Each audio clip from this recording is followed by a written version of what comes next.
Brené,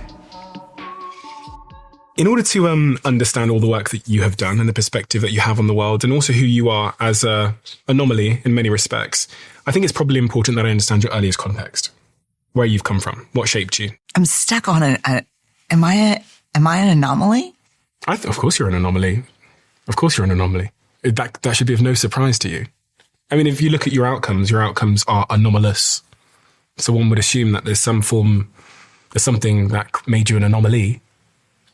I would say that I'm a fifth generation Texan. I came from a fair amount of dysfunction, parents doing the best they could with what they knew, both coming from really, really, really tough upbringings that included, poverty, addiction.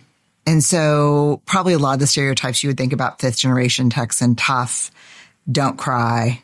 We were allowed a very small continuum of emotions were approved, which were pissed off or okay.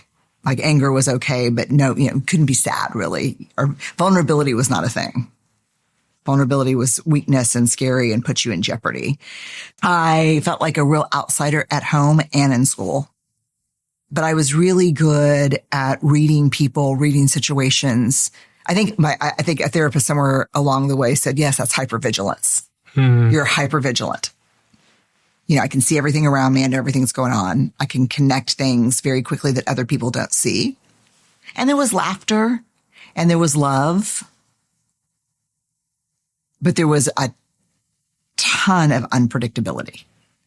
I was going to say, isn't that typically what creates hypervigilance, is some kind of need to be that aware when you're young? Yeah.